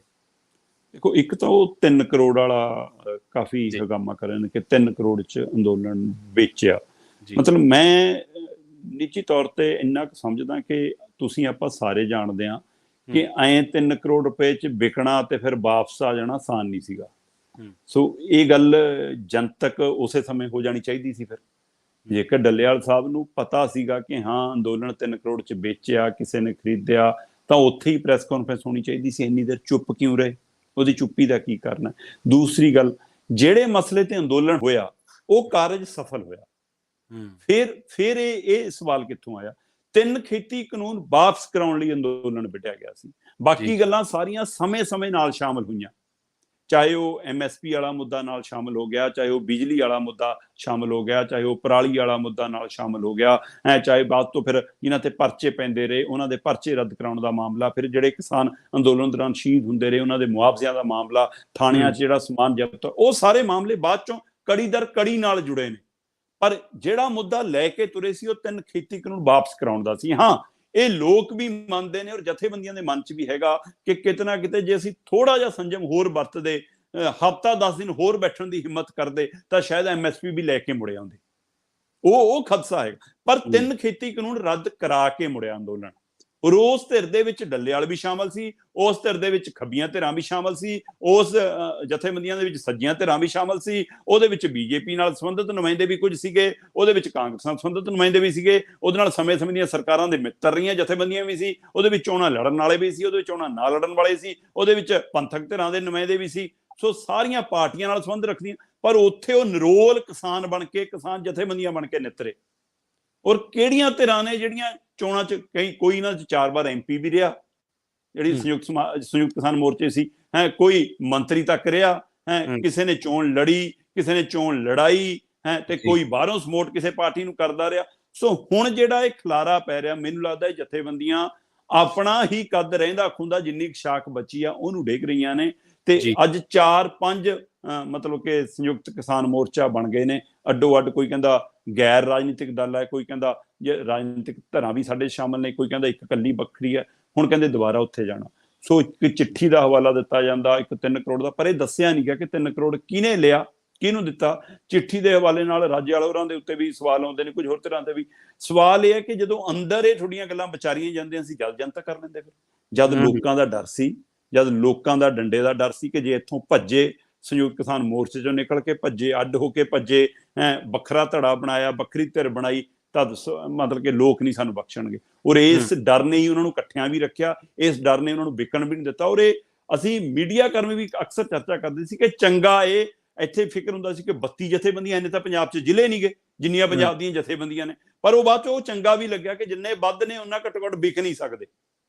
ਹਾਂ, ਸਰਕਾਰ ਦੇ ਨਾਲ ਵੱਖੋ-ਵੱਖ ਚੈਨਲਾਂ ਰਾਹੀਂ ਕਈਆਂ ਨੇ ਗੱਲਬਾਤ ਦੀ ਕੋਸ਼ਿਸ਼ਾਂ ਕੀਤੀਆਂ। ਇਹ ਪ੍ਰਵੀਨ ਜੀ ਸਾਰਿਆਂ ਨੂੰ ਪਤਾ, ਉੱਥੇ ਜਿਹੜੇ ਮੀਡੀਆ ਕਰਮੀ ਸਾਡੇ ਕੰਮ ਕਰ ਰਹੇ ਸੀ, ਕੋਈ ਕਿਸੇ ਰਾਹੀਂ, ਕੋਈ ਕਿਸੇ ਸੂਬੇ ਦੀ ਸਰਕਾਰ ਰਾਹੀਂ, ਕੋਈ ਕਿਸੇ ਦੇ ਮੰਤਰੀ ਰਾਹੀਂ, ਕੋਈ ਕਿਸੇ ਤਰੀਕੇ ਨਾਲ ਗੱਲਬਾਤ ਤੋਰੀ ਰੱਖਣਾ ਚਾਹੁੰਦੇ। ਉਹ ਗੱਲਬਾਤ ਦਾ ਖਲਾਅ ਆ ਗਿਆ ਸੀ 26 ਜਨਵਰੀ ਤੋਂ ਬਾਅਦ। ਉਸ ਗੱਲਬਾਤ ਦੇ ਖਲਾਅ ਨੂੰ ਤੋੜਨ ਦੀ ਕੋਸ਼ਿਸ਼ ਜ਼ਰੂਰ ਹੁੰਦੀ ਰਹੀ, ਤੇ ਉਹਦੇ ਲਈ ਹੁਣ ਜੇ ਚਿੱਠੀਆਂ ਮਤਲਬ ਕਿ ਕੋਈ ਗਦਾਰਪਣਾ ਹੈ, ਕੋਈ ਕਪੜਾ ਹੈ, ਤਾਂ ਮੈਨੂੰ ਲੱਗਦਾ ਉਹਦੇ ਉੱਤੇ ਸਾਰੀਆਂ ਧਿਰਾਂ ਨੂੰ ਇਕੱਠੀਆਂ ਬੈਠ ਕੇ ਫਿਰ ਇੱਕ ਮੀਟਿੰਗ ਕਰਕੇ ਫਿਰ ਮੀਡੀਆ 'ਚ ਆਉਣਾ ਚਾਹੀਦਾ। ਨਹੀਂ ਤਾਂ ਜਿਹੜਾ ਅਕਸ ਬਣਿਆ ਜਥੇਬੰਦੀਆਂ ਦਾ ਕਿ ਸਰਕਾਰਾਂ, ਉਹ ਸਰਕਾਰਾਂ ਨੂੰ ਵੀ ਹਰਾ ਲੈਂਦੀਆਂ ਨੇ ਜਿਹੜੀਆਂ ਕਹਿੰਦੀਆਂ ਅਸੀਂ ਝੁਕਦੇ ਨਹੀਂ ਗੇ, ਤੇ ਜੇਕਰ ਉਹਨਾਂ ਮੂਹਰੇ ਤੁਸੀਂ ਆਪਣਾ ਅਕਸ ਫਿਰ ਡਿੱਗਣਾ, ਕਿਉਂਕਿ ਪਹਿਲਾਂ ਹੀ ਲਖੀਮਪੁਰ ਖੀਰੀ ਵਾਲੇ ਕਾਂਡ ਦੇ ਬਾਵਜੂਦ ਅਸੀਂ ਉੱਥੇ ਜਥੇਬੰਦੀਆਂ ਮਤਲਬ ਕਿ ਆਪਣਾ ਦਮ ਨਹੀਂ ਭਰ ਸਕੇ, ਉੱਥੇ ਬੀਜੇਪੀ ਜਿੱਤੀ। ਪੰਜਾਬ 'ਚ ਕਿਸਾਨਾਂ ਨੇ ਲੜ ਕੇ ਦੇਖ ਲਿਆ, ਰਾਜੇਵਾਲ ਹੋਰਾਂ ਨੇ ਜ਼ਮਾਨਤਾਂ ਤੱਕ ਜ਼ਬਤ ਕਰਾ ਲਈਆਂ। ਤੋ ਇਸ ਲਈ ਇਹਦਾ ਮਤਲਬ ਤੁਸੀਂ ਅੰਦੋਲਨ ਜੇਕਰ ਲੜਦੇ ਹੋ ਲੋਕ ਮੁੱਦਿਆਂ ਤੇ, ਲੋਕ ਤੁਹਾਡੇ ਨਾਲ ਨੇ। ਨਹੀਂ, ਲੋਕ ਆਪਣੀਆਂ ਆਪਣੀਆਂ ਪਾਰਟੀਆਂ ਨਾਲ, ਆਪਣੇ ਆਪਣੇ ਲੀਡਰਾਂ ਨਾਲ ਖੜੇ ਨੇ, ਉਹ ਤੁਹਾਨੂੰ ਰਾਜਨੀਤੀ 'ਚ ਨਹੀਂ ਦੇਖਣਾ ਚਾਹੁੰਦੇ। ਤੇ ਉਹਦੇ ਬਾਵਜੂਦ ਵੀ ਜੇਕਰ ਤੁਸੀਂ ਰਾਜਨੀਤੀ ਵੱਲ ਨੂੰ ਜਾਂਦੇ ਹੋ ਤਾਂ ਫਿਰ ਤੁਸੀਂ ਲੋਕ ਰਾਏ ਦੇ ਉਲਟ ਜਾ ਰਹੇ ਹੋ। ਪਰ ਜਿਹੜੇ ਕੰਮ ਲਈ ਲੋਕਾਂ ਨੇ ਤੁਹਾਡੇ ਤੇ ਭਰੋਸਾ ਕੀਤਾ, ਤੁਸੀਂ ਉਹ ਭਰੋਸਾ ਕਿਉਂ ਗਵਾ ਰਹੇ ਹੋ? ਉਸ ਮਸਲੇ ਦੇ ਉੱਤੇ ਜਥੇਬੰਦੀਆਂ ਨੂੰ ਇਕੱਠੇ ਹੋਣ ਦੀ ਲੋੜ ਹੈ। ਹੁਣ ਇਹਨਾਂ ਨੇ ਕਾਲ ਆਰਡਰ ਦਿੱਤੀ ਹੈ, ਕੋਈ ਕਹਿੰਦਾ ਅਸੀਂ 3 ਤਰੀਕ ਨੂੰ ਧਰਨਾ ਲਾਉਣਾ, ਕੋਈ ਕਹਿੰਦਾ ਅਸੀਂ 5 ਤਰੀਕ ਨੂੰ ਇਕੱਠ ਰੱਖਿਆ, ਕੋਈ ਕਹਿੰਦਾ 22 ਤਰੀਕ ਨੂੰ ਉੱਥੇ ਚਲੇ ਜਾਣਾ, ਕੋਈ ਕਹਿੰਦਾ 31 ਜੁਲਾਈ ਨੂੰ ਪੰਜਾਬ ਬੰਦ ਕਰਾਉਣਾ। ਮਤਲਬ ਇੰਨਾ ਅੱਡੋ ਅੱਡ ਰੋਲ ਘਚੋਲਾ, ਲੋਕਾਂ ਨੂੰ ਪਤਾ ਨਹੀਂ। ਔਰ ਲੋਕ ਜਾਣਗੇ ਹੁਣ ਉਸ ਕਦਰ ਕਿ ਨਹੀਂ ਜਾਣਗੇ, ਆਉਣ ਵਾਲੇ ਦਿਨ ਦੱਸਣਗੇ। ਪਰ ਜਥੇਬੰਦੀਆਂ ਖੁਦ ਹੀ ਆਪਣਾ ਮਤਲਬ ਕਿ ਅਕਸ ਡੇਗ ਰਹੀਆਂ ਨੇ। ਜੀ ਭਾਜੀ। ਜੀ ਬਿਲਕੁਲ, ਲੋਕਾਂ ਨੂੰ, ਦੂਜਿਆਂ ਨੂੰ ਏਕਤਾ ਦਾ ਪਾਠ ਪੜਾਉਣ ਵਾਲੇ ਆਗੂ ਆਪਸ ਵਿੱਚ ਹੀ ਏਕਤਾ ਨਹੀਂ ਰੱਖ ਸਕੇ। ਨਹੀਂ ਰੱਖ ਸਕੇ। ਕਿਸਾਨ ਮਜ਼ਦੂਰ ਏਕਤਾ ਜ਼ਿੰਦਾਬਾਦ, ਕਿਸਾਨ ਮਜ਼ਦੂਰ ਆੜ੍ਹਤੀਆ ਏਕਤਾ ਜ਼ਿੰਦਾਬਾਦ, ਇਹ ਨਾਅਰੇ ਅਸੀਂ ਹਾਂਜੀ, ਤੇ ਹੁਣ ਆਪਸ ਵਿੱਚ ਏਕਤਾ ਨਹੀਂ ਰੱਖ ਸਕੇ। ਸ਼ਰਮਾ ਜੀ, ਬਹੁਤ ਬਹੁਤ ਧੰਨਵਾਦ ਸਾਡੇ ਨਾਲ ਜੁੜਨ ਦੇ ਲਈ, ਸਾਨੂੰ ਇੰਨੀਆਂ ਵਧੀਆ ਜਾਣਕਾਰੀਆਂ ਦੇਣ ਦੇ ਲਈ। ਜੀ ਬਹੁਤ ਬਹੁਤ ਸ਼ੁਕਰੀਆ। ਸਾਰੇ ਸਰੋਤਿਆਂ ਨੂੰ ਵੀ ਮੇਰੀ ਪਿਆਰ ਭਰੀ ਸਤਿ ਸ਼੍ਰੀ ਅਕਾਲ ਜੀ। ਸੋ ਸਰੋਤਿਓ, ਪ੍ਰੋਗਰਾਮ ਖਬਰ ਤੇ ਨਜ਼ਰ ਦੇ ਵਿੱਚ ਇੰਨਾ ਹੀ। ਮੈਨੂੰ ਪ੍ਰਵੀਨ ਸ਼ਰਮਾ ਨੇ ਦਿੱਤੀ ਇਜਾਜ਼ਤ। ਜੁੜੇ ਰਹੋ ਪੰਜਾਬੀ ਰੇਡੀਓ USA ਦੇ ਨਾਲ। ਤੇ ਆਖਿਰ ਦੇ ਵਿੱਚ ਇੱਕ ਵਾਰ ਫਿਰ ਤੋਂ ਤੁਹਾਨੂੰ ਸਾਰਿਆਂ ਨੂੰ ਪਿਆਰ ਸਤਿਕਾਰ ਸਹਿਤ ਸਤਿ ਸ਼੍ਰੀ ਅਕਾਲ।